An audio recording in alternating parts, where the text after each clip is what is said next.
Welcome, everybody. Thanks so much for joining us. Thanks, everybody, for being here. Thanks for coming. Thank you. Big welcome, obviously, to Garbage.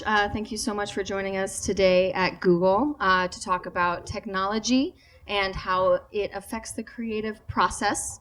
I'm Laura Paragano. Please make sure to silence your cell phones, everybody. Yes. Beautiful.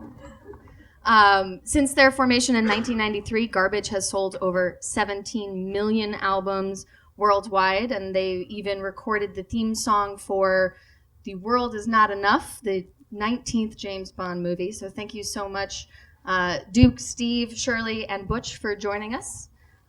You are on your 20th anniversary tour of version 2.0.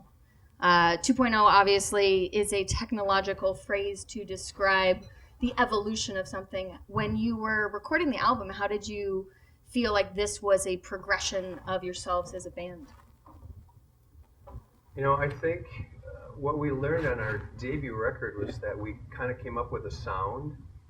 And one conscious decision that we made when we started our second album is we did not want to reinvent ourselves. We wanted to take everything we learned and raise the bar.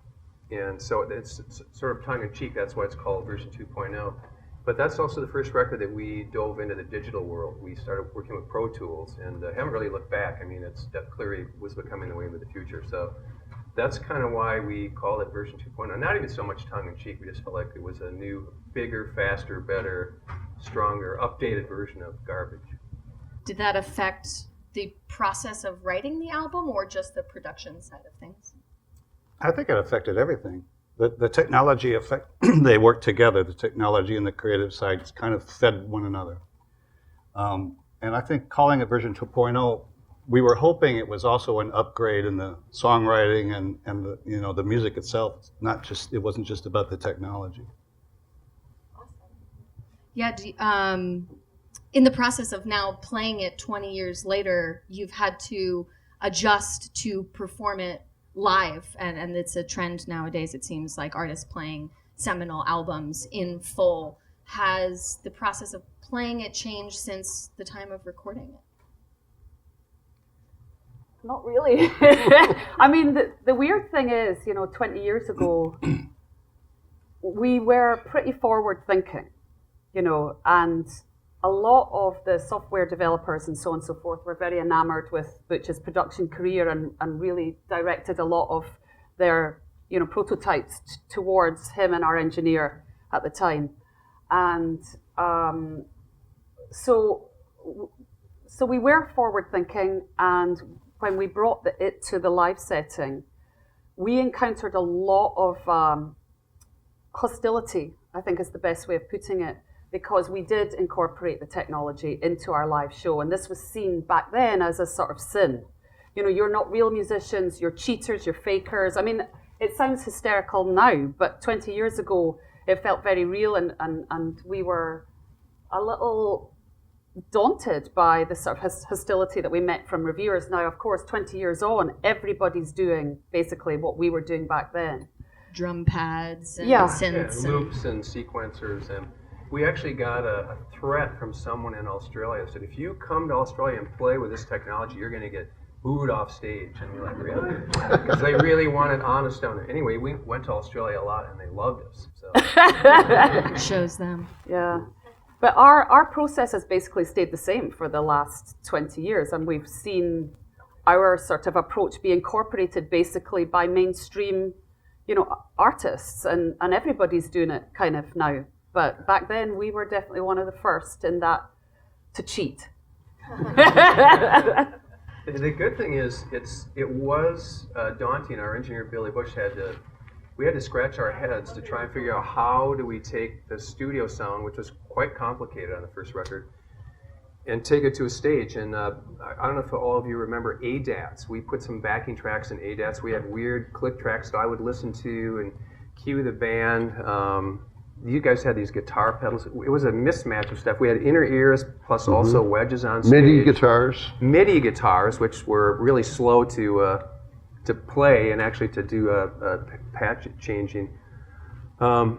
But every tour we got better, and it's the point now where the technology is incredible. And I run a Ableton Launchpad behind me. When we start a song, after Shirley cues it, I hit it, and it sets everything on the stage. That's the guitars, the keyboards, the bass, everything on my drums. I'm playing a full electronic drum kit now, a Roland TD50. And it sounds incredible. And it was a lot harder 20 years ago to kind of pull a sound off. And now I think we probably sound closer to our albums than we ever have. Because of the quality of the digital instruments, or? And because we're just way better musicians now. Yeah, right. That's right. I like that answer. After 20 years of practice, we're finally learning how to play some of the songs. Yeah, I was talking to Duke earlier, and he said that you actually don't play with amps on stage at all. It's fully No amps. plugged into the system. We have a completely clean stage, which again we sort of attempted back then, and people were horrified. Like, where are your amps? You know, but we thought it was thrilling to utilize the technology that way. And so even on this tour, in homage to 20 years ago, we have a completely bare stage. There's no equipment that you can see at all, aside from old school, you know, analog keyboards and a mic stand and a drum kit. And no sound other than your voice, Yeah. which really helps the front of the house And sound. tap, tap, tap, tap, tap. Little tapping. The greatest sort of development in my life currently has been his electronic kit, because you know, as a singer, old school drum kits just bleed into your mic, and it creates havoc on stage. And so now, God bless him, he has a silent kit. So all the bleed that traditionally would come through my mic and cloud the sound is gone. And so we can get really clear signals out front, and it makes it so much easier for our front of house to mix. And also, it's just joyous to have a quiet drummer. Never happens. That preempts my next question, which I was going to say, if you could bring any piece of technology now back in time to when you were recording, what would it be? It sounds like maybe that's a huge sell for you to be able to have that clarity of sound. I don't know That would be amazing. if anybody else has a different answer.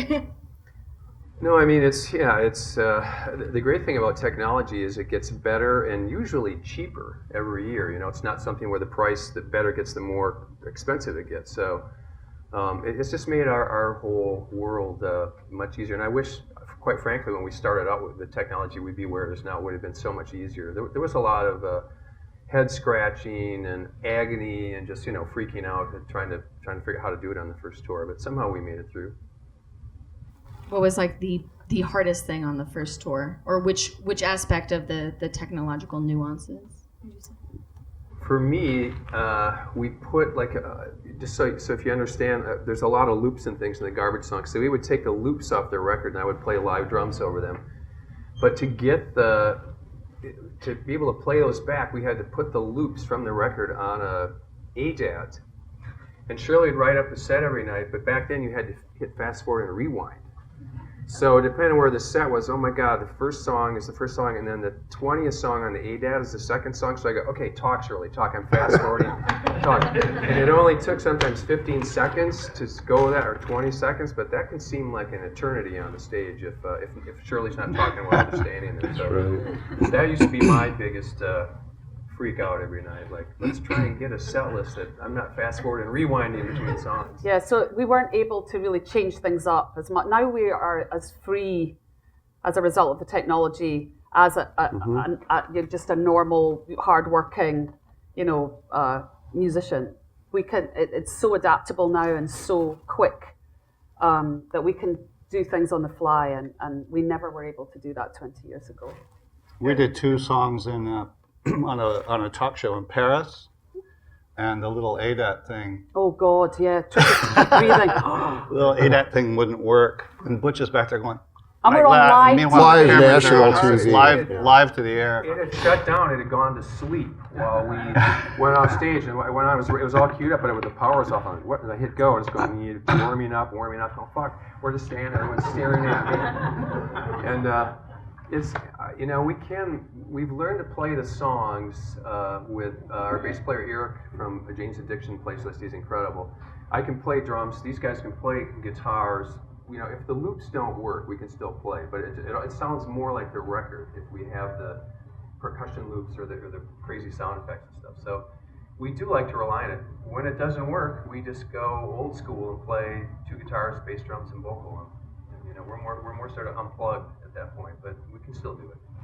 Absolutely. In general, as like a philosophy, do you try to stay as close to the album sound as possible, or have you explored evolving in any way or changing in any way that sound to a live experience? Or Well, not really, because the layering of sounds and the utilizing of all the different samples and loops and so on became the signature sound of our band. And again, going back 20 years, we met with a lot of hostility because of the way that we put records together. But as a result, we developed a sound of ours that's really unique to us. And so we do try and make sure we have these layers upon layers upon layers all the time, because that's what makes us sound like us. And we're proud of that. To have your own unique sound in a landscape where you literally have millions and millions of bands at this point is really rare and obviously of great value to us. yeah, given that you are so layer heavy and now it's even easier to make those layers, has that changed your songwriting process for the better? Has it made it smoother? Has it almost made it harder because there's so many loops that you can make and sounds that you can work with? We kind of lost our minds on version 2.0. We had done the first record on 48 track. In fact, some of the songs on our debut album were just on 24 track analog tape. And when we got Pro Tools, we realized you can record as many tracks as you want. And there were 3 or 4 songs like Hammering in My Head and Push It, maybe a couple more that had over 200 tracks. Some had like 225 or 230 tracks. Clearly, we did not know how to self-edit at the time, which became a problem in mixing, because as we're trying to figure out what we should leave in the song, we had a lot of decision-making to do. I think we've gotten better at that now, quicker. We just, rather than have 25 options for the guitar solo or whatever, we pretty much get one sound and we stick with it. But One take.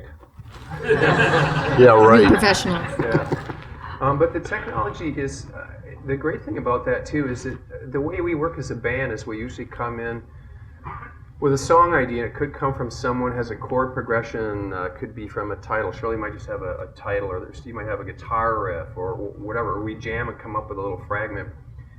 And then typically how we work is it's like a canvas. We throw a lot of things at it. We keep adding sounds and taking things away. And the song can sound one way at the start, and by the end of it, it's radically different sounding. Sometimes we change the tempo and keys. Usually isn't until Cheryl finishes her lyrics that sort of dictates to us more how it should sound arrangement-wise. But the songs take a journey, and we couldn't do it without the technology. If we were trying to work that way with analog tape back in the day, we just couldn't make the records that we make now. It would take like 2 minutes just to rewind and listen to it again, That's I'm right. sure. Yeah. So how do you know when to stop? I mean, obviously the lyrics help, but I think when you're working with layers, or you can have the vocals and still have it go towards a different mood. Or there's some songs that have kind of just like flown out, and some that take a lot more processing. It's usually when I say that's enough. Yeah. Yeah. That's enough of that. You've had your fun. Yeah. To be honest, I mean, it usually is that just sort of like, okay, we need to chill now. Like, this is good. Let's put it out. Let's move forward with our lives. I mean, is that fair? Yeah, it's true. Left to our devices, Duke and Steve and I would probably just keep twiddling away. Well, I've got another idea for the verse here, or whatever. Because we are kind of nerdy lab rats. I mean, that's what we like to do. But Shirley just puts her foot down, and then the song's done. Amazing. We were talking about how you as a band were one of the first to come into this digital space that includes not just production and the creative process, but also engaging with audiences. Shirley, you were one of the first to have a blog where you're talking to fans. How has that impacted the experience of connection with those individuals? I mean, that's a good question. I mean, I think I was actually the first to be directly communicating with an audience online. And I'm not entirely sure what drove me to do that, other than somebody had said, you know, you can keep a diary of what's going on in the studio if you want, and then we'll post it to the fans. It was somebody at the record label. And I was like, yeah, okay. And because I was isolated, I was living in Madison, Wisconsin. I couldn't drive. I still didn't really have any money. I didn't have a credit card. I was so isolated. And so the ability to communicate with an outside life was extraordinary for me. And Steve did some of it too. And it was, the impact has been sort of profound. And has grown, you know, exponentially over the last 20 years for us. And we have a pretty tight relationship with our fans through social media as a result. And we've never abused it, and we've never allowed it to get too intrusive. But it has been a remarkable tool for us, particularly in the first two records. There was a lot of inaccuracies written about us in the press. Then all of a sudden we had this ability to counteract what was, you know, fake news. You know, we could counteract it with our own voice, and as a result you can sort of relax because you know that you have an ability to communicate with your following, which is quite frankly the only people we care about. We don't really care about people who don't know us, don't like us, you know, who gives a shit, you know? But with the fans, what matters what they think to us and what they hear and what they read about. And so social media has given us an ability to directly respond to them and put falsities right. And that is an incredible tool for a musician, you know? Yeah, they're very much one-to-many platforms, so I could see that being a great opportunity to be your authentic self to a lot of people. Have you ever experienced the other side of it, where you get feedback through those blogs, or you hear something from fans and it's affected the way you've tried to create music? Not so much try to create music. I mean, I'm lucky. I'm like a bulldog. Like, you can say stuff to me and it'll piss me off, but it won't necessarily shake me. I'm hard to shake. So I don't allow outside opinions necessarily to change the way that we approach music. I think that'd be very dangerous. We're not here to pleasure other people. We're here to pleasure ourselves. This is a selfish endeavor amongst the four of us. And if you like it, you like it. If you don't connect with it, that's fine. But yeah, I don't listen to that kind of input. At the same time, I have been taught enormous lessons by fans over the years in all aspects of my life. And they've put me right about a lot of stuff. They have educated me for stuff that I'm incredibly grateful for. And they have turned me on to music that I would never, ever have heard of. So that's magic, you know, it's really magical. What advice would you give to musicians who are able to utilize some of those free tools, or now have the opportunity to make quality music much easier than you had originally? Well, I think you really have to try and find your own voice. As Cheryl mentioned earlier, there's millions and millions of bands now on YouTube, and quite frankly, we're kind of awash in a sea of mediocrity. I mean, there's a lot of interesting music, but in order to really have your music heard as an artist, you have to be really good. It has to rise above the rest somehow. And I think the only way you can really do that is you have to be authentic. You can't seem fake or try to chase some trend because you think it'll be popular. I think people know now when they latch onto a new artist, they can tell if they're authentic and if they're saying something that is real. So, I mean, that's the one thing I try to tell people. You have to try and find that authenticity and follow that, because you're also going to be much happier if you do that. If you try to become something else just to become famous and you don't like what you're doing, you're going to be miserable, you know. So try to follow your true heart, you know. Do you feel like it's a double-edged sword of making authentic music that maybe is not as sellable or not easily given to a broader audience that could then hear and therefore allow for creation of more music? Or well, it takes courage, you know, to be different from the rest of the crowd, because we're living currently in a society that wants immediate results. So for a young artist to emerge, to practice patience and pursue their own way forward is becoming rarer and rarer and rarer, because people understand they've got a nanosecond to make an impact. And once they've made that impact, they have to then build on that impact. And the pressure on young artists is astounding. And you see them all come and go. I mean, you know, they're here and they're huge. Like Butch says, they'll have 1 million followers for like 5 minutes, and then you never hear of them again. And we've been like really lucky to have enjoyed a long career, and we understand what that takes. And what that takes is just an ability to sit in failure. Failure is part of the role of, I'm sure for you as designers and you know, creators, you understand what I mean by that. Like it's difficult not to be successful all the time and not to be igniting people's excitement. But at the same time, I'm a great believer, we all are in the band, of you do the work, and you do the work because you care about it and because you are invested in it and you have your own style. And sooner or later, it's like putting pennies in a piggy bank. You know, you start to accrue a currency, an agency, but that's painful, you know. And unfortunately, young people can't always sustain that kind of hit, you know. So yes, it's absolutely a double-edged sword. You know, you can get seen immediately, but then do you have what it takes to get to the next level and maintain attention? What would your advice be for someone who hits that level of failure to push through and continue making something authentic?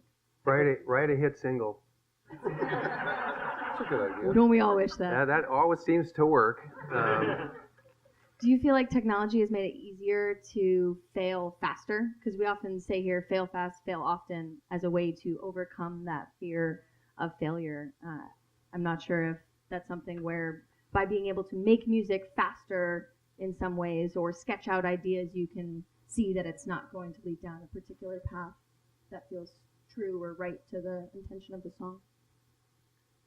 Well, everything is being consumed so fast now. I mean, the whole generation of kids, like my daughter's 12, and just to see what her classmates, how they absorb music, and their attention span is so brief these days. I think I read something last year that the average length of a song played is about 45 seconds now. As soon as it gets to the chorus, they just, boom, go to the next song. And which is, to me, is just really depressing, because they never allow themselves to sort of engage in that full experience of what it was like when that person wrote that song. You know, we're a firm believer in, I mean, we're old school, but we still like to make albums where you sit down and listen to a piece of music all the way through. But we're not of the new millennial generation, so there's a whole different mindset out there. And I think it's, like what Shirley was saying, it's tough. You have to have some patience and be willing to just sort of persevere through whatever it takes, you know, whether it's writing or the ups and downs, and try to not worry about if you think your music is disappearing quick. Just, you know, you just have to keep at it. You just have to keep writing. You probably have to keep writing faster than we do. You know, we're not the speediest band when it comes to making an album, but I know a lot of talented musicians now. They can crank out a song, and sometimes really good, in like a 24, 48 hours, and the production is amazing, and the songs are good, and to me that's incredibly cool. Awesome, yeah. You were saying that people only listen to the first 45 seconds, and obviously you can make a great song and have it be complex enough that perhaps someone will listen through, but it seems like now 65% of sales come from streaming services where that album concept kind of gets dissipated, and it's so easy for someone to listen to a single song. Do you, as a band, feel that pressure to focus at all on singles? Or it sounds like you still very much care about the album, but is it in the back of your mind ever? The change you want to see, you know? Like, you can fall in with the crowd and be swept along with the tides of the day, but I think there's a lot to be said for, we believe in this is what we'll stand behind. And again, like I said, it takes courage, and it takes there's a lot of failure as a result, because you're not falling in with the tide. But over a course of time, that can actually be in your favor, you know, in that we've been playing now for 25 years. We've got an incredible discography as a result. And we can play around with that and create great shows that are different every time because we have a breadth of material that, singles-orientated bands don't have. To go out and play a show of just hit singles doesn't really generally speaking, it's just not that interesting, And then you see an artist like Nick Cave, who has never had a hit single in his entire career, arguably in the UK with Kylie. But generally speaking, as an artist, he's just done his own thing, and he's done it slowly and incrementally. And now we're seeing him fill stadiums, and yet he is like as alternative and sort of across, like anti-pop, and yet he's got the career that pop stars dream of.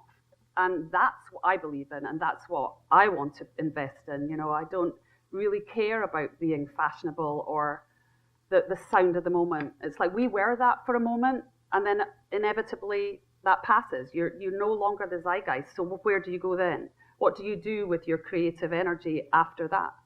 And that's, to me, exciting. Do you feel like you still have the pressure to play those hit singles, or because you don't necessarily care about the zeitgeist that you're able to say, I'm going to play a single album and that'll be the entire concert? Well, the concert that we're currently doing, half of the material is songs that nobody's ever heard before. And what is really exciting about it, although we were nervous about it beforehand, if you create enough magic, sonic magic, emotional magic, people are invested in that. They're invested in that journey. They will listen, and if the songs are good enough, which we think they are, people come along with you, and they seem to respond to that sort of risk. Everybody enjoys unexpected experience. It's like breaking the algorithm. All of a sudden you're like, whoa, okay, this is actually tremendously successful for us at a time when it could have gone the other way. What do you all feel is the role of an artist? Is that to make magic, to be authentic for yourselves, to try and communicate a particular message to your listeners? Connection. That's how I see it. I don't know if everyone else sees it that way. Yeah, Shirley mentioned this earlier. We make music for the four of ourselves. It's a very intimate process and fascinating and sometimes frustrating, and we can get very emotional. We produce and all co-write together, so it is a democracy, and it's not easy being in a band when everybody has an equal voice. Most of the bands I produce, there's one leader, and in some ways those are easier bands to deal with because you go to one person to get decisions made. But I think because we work this way is why we sound like we are, and there's something about when we create music, we need to express how we feel. It's through Cheryl's lyrics and just sonically what we're doing.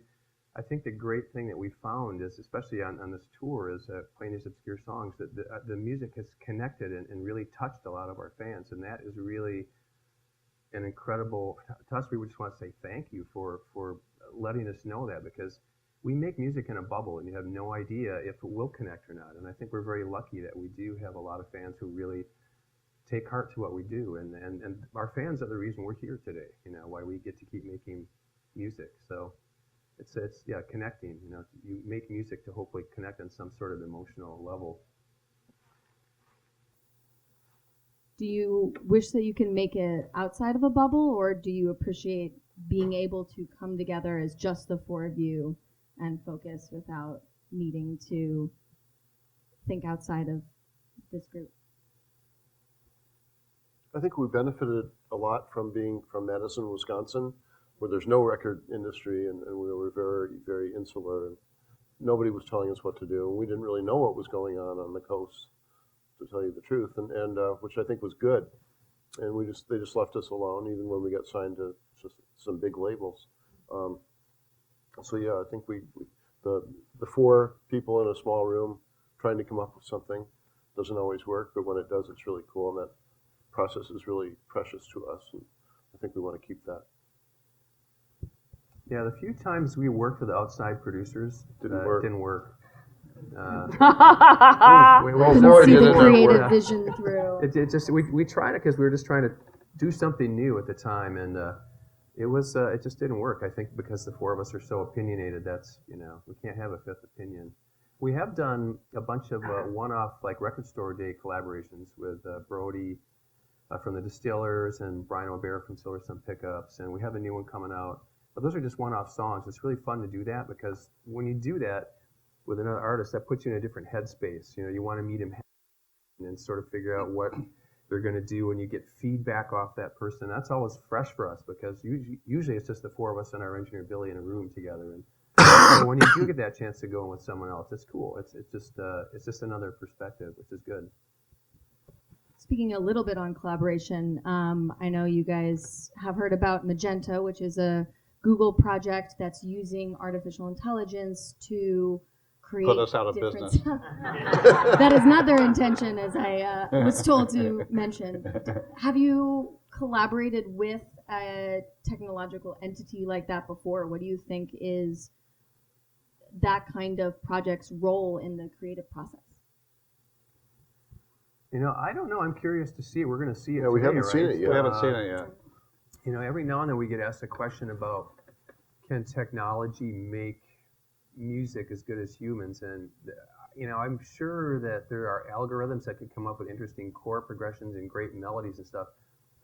To me, the most important thing for me personally about a song is the sound of the human voice and the lyrics. And no computer will ever emulate that. I just don't think it's Never possible. say never. I just don't think, I can't see it. I can't see it being authentic. I can't see a computer being authentic. But 20 years ago, we were, well, you were, not so much me, but directly involved with Christopher Bock of DigiDesign, and he was very involved in working with the band, men in particular here, because at this point I was totally uninterested in anything technological, truth be told. But you were on the phone with him constantly, I felt, back then. Yeah, and I'm like I said, we're curious today. I hope I could see using sort of algorithms and computers and to come up with sounds that might start a song and that or might take it somewhere that you wouldn't know. You wouldn't be ready to go to, because if we have a sensibility, if we plug in guitars or drums, or if we play a certain way. But I think if you introduce something that can give you a different perspective, it might shape the way a garbage song goes, and that could be really cool. I think that's why we're really interested in seeing what kind of technology y'all got. Absolutely. Can't wait to see if you make something completely brand new out of it. Yeah. I think maybe it's going to be time soon to open up the floor to Q&A. So we're going to have a mic in the back. If anybody would like to step up or make a line, by all means, we'd love to hear what you've got to ask. Hi. So, understandably, this conversation has been pretty focused on how technology interacts with the process of music production itself, right? What I'm wondering is, as technology sort of has like broader cultural implications, how those sort of affect the music that you all are making. For example, and I'm sorry, this is a very personal thing for me. You have a song Androgyny, which spoke to me at a really young age. And I don't know, I probably wasn't old enough at the time to sort of understand how it was broadly perceived, but I have to imagine, given its lyrical content, that it was pretty progressive for the time. Now, those sentiments, sorry, I could recite the lyrics, are more broadly shared. So I'm wondering, like, how as technology has sort of shaped like culture more broadly, has that affected sort of how you all think about your music and sort of where like what you're speaking to? Does that make sense? It does make sense. Again, I don't think it's necessarily changed the way we want to make music. What it has changed is the galvanization of ideas, and something like Androgyny back then was perceived as a little out there,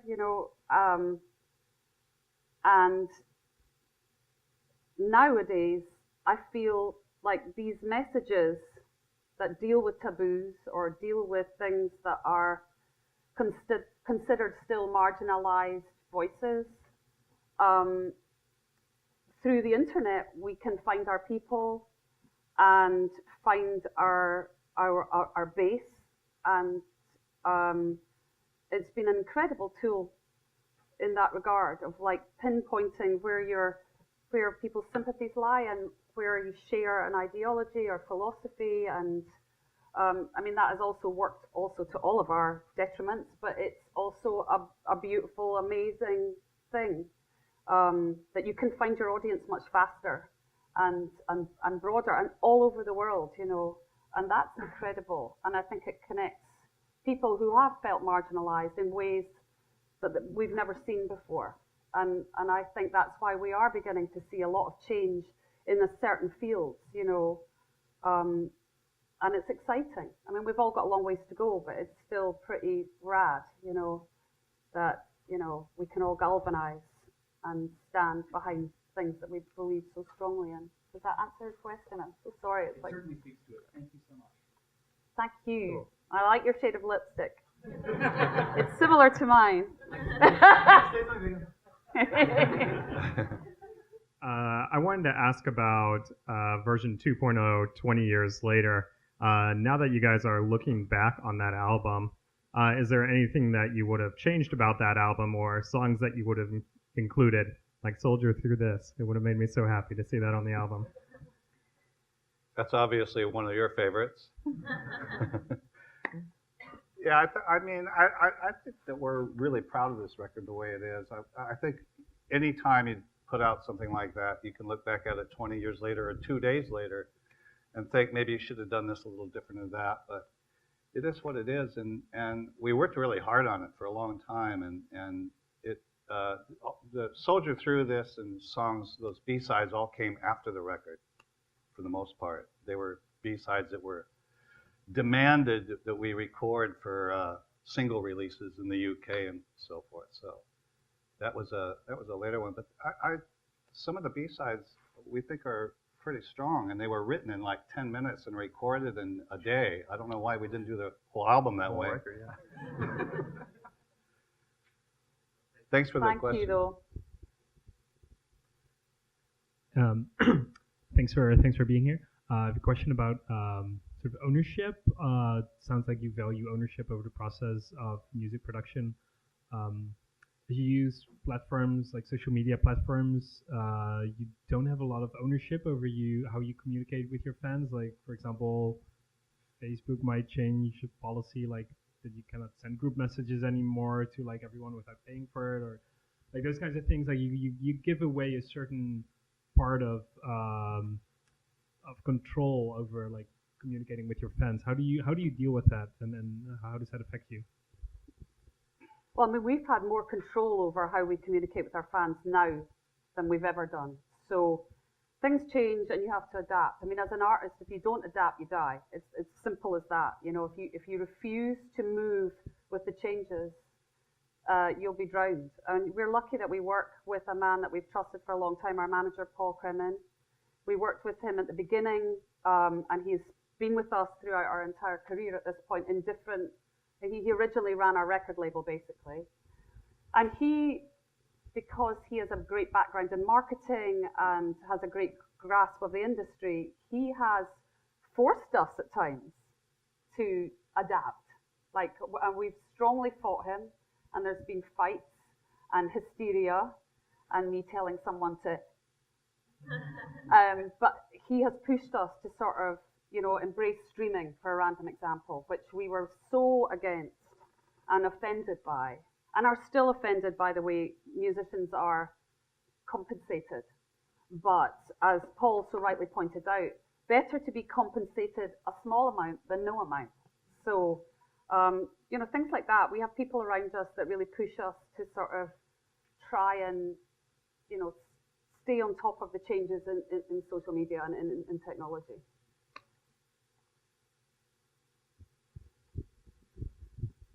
Hello. Hello. One of the things you mentioned is you talked about how sort of the technology from the early days was kind of caught up and maybe what was strange or weird, or as an indie kid myself, probably like on back in the day. Is there anything in technology today that kind of something new, or even maybe something musicians are doing with technology that kind of seems new today that interests you at all? Well, the VR stuff for a start. I mean, holy cow! You know, that's mind-boggling. What people are beginning to achieve with that, and where they're going with that, and mixing sound with visuals, and I think that's kind of blown us away. That's what really interests me in moving forward. The mixed reality stuff and the augmented reality stuff. It's going to be amazing. I really like a lot of the new virtual instruments that are coming out, especially the sound design type ones. I mean, there's a ton of great pianos and organs and synths, but I sort of gravitate to the ones like using Reactor and Native Instruments. There's all these super cool, hard to describe platforms you can get for them, like one called Screewell, which just makes the most insane noise. You can't even really program it at all. And it's made by a third party. I don't even know who makes it, but I find all that stuff interesting. I had a background in film when I went to UW, and I like sort of textures and sound. You can hear that in a lot of garbage songs. There's a lot of layers of sort of subversive sounding things in the background, and so I'm constantly sort of tinkering with a lot of those new plugins that get sounds that are atypical from stock instrumental sounds.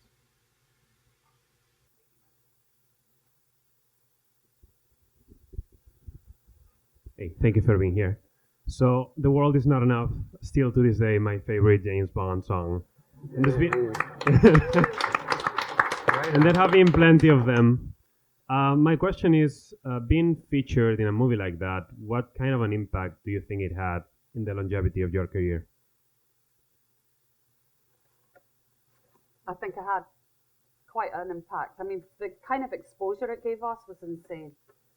You know, we had never seen anything like it really, and to have a big movie company behind us was intense. You know, it was not the easiest of partnerships. The music business is like a playground compared to the movie business. There's a lot of investment involved and a lot of interference that we didn't take too kindly to. No, we didn't. No. But to have that in our arsenal is extraordinary. It's still a thrill. Every night I'm like, I cannot believe I'm singing a Bond song. This is mad, So yeah, we were very fortunate to get that at that particular moment in our career, and it just sort of it was the cherry on the top of a really successful record campaign of version 2.0. And just as everything was sort of dwindling, we got this incredible gig, and it allowed our touring to continue for another 6-8 months. And so it was extraordinarily fortuitous. Thank you. Thank you.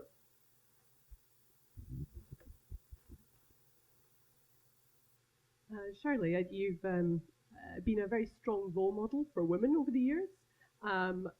Do you ever find that? Do you find that important or intimidating in any way? I don't really think of it, to be honest, in those terms. I just try and live my life the way I think is appropriate.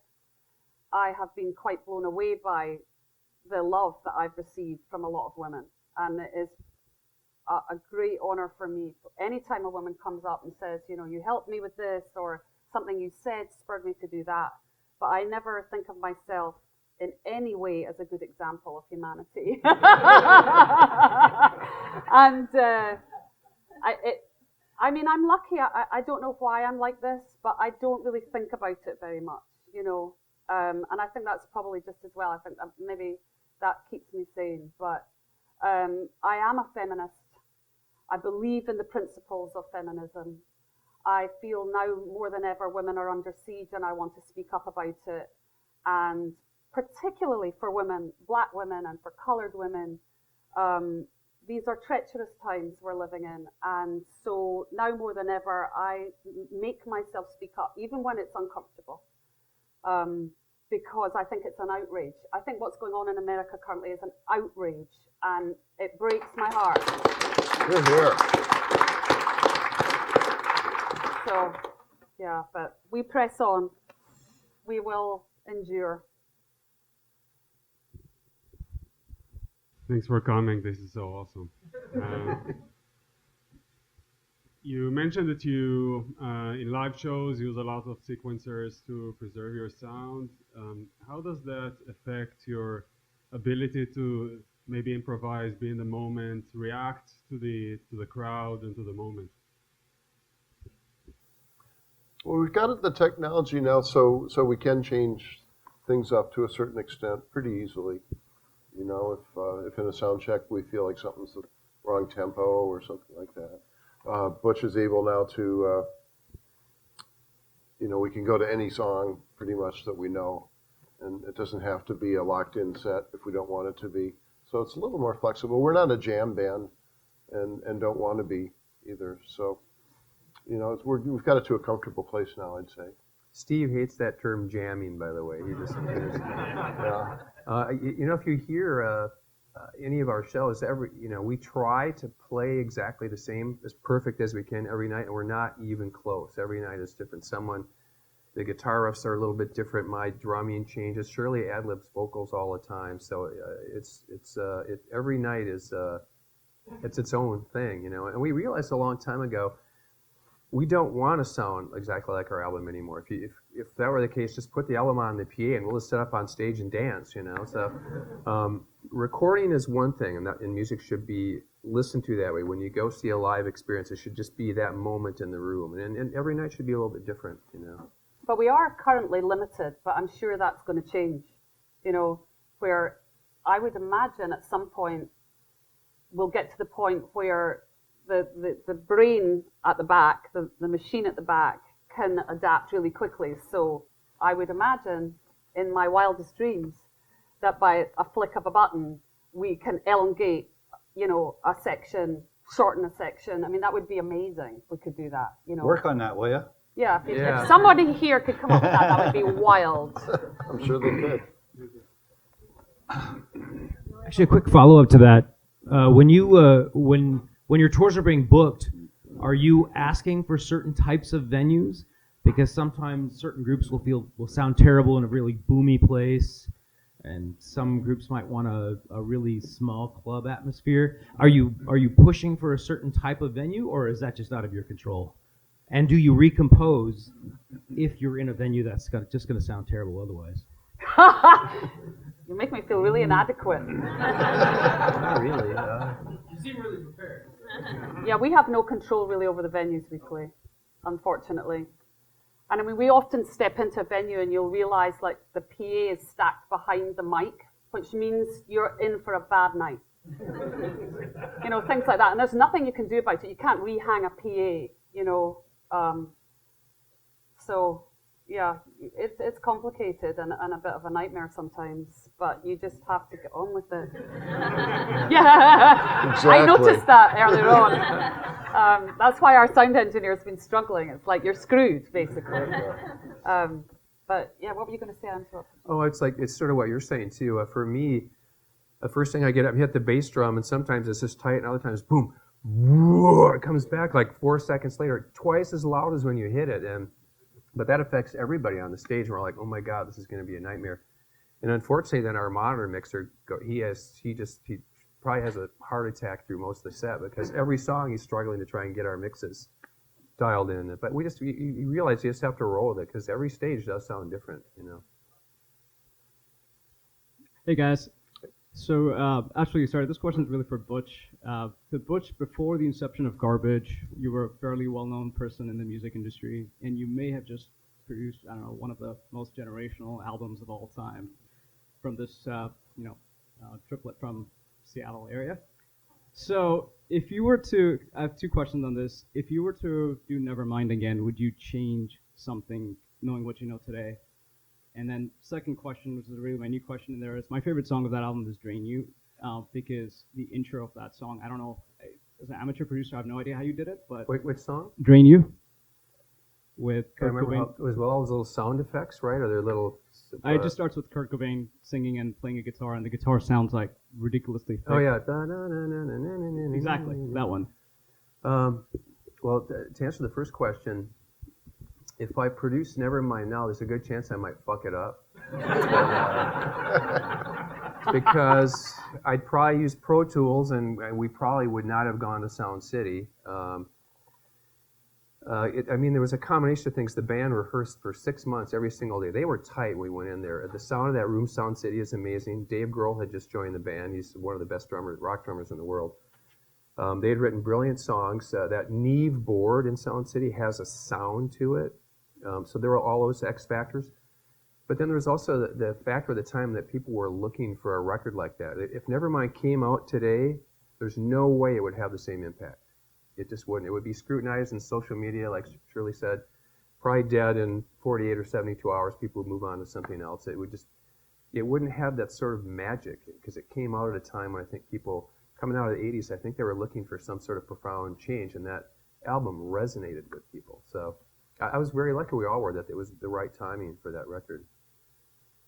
Drain You, I can't really remember. I think the guitar sound is probably, I think Kurt probably played, he had a Mose right. I think I brought in a Vox AC30 for a lot of the clean guitars. I'm pretty sure we used a Vox AC30 on that, on the intro. Unfortunately, I think that is all the time that we have for today. Thank you so much Thank for you taking so the much time. Thanks for having us. Thanks for coming, you guys.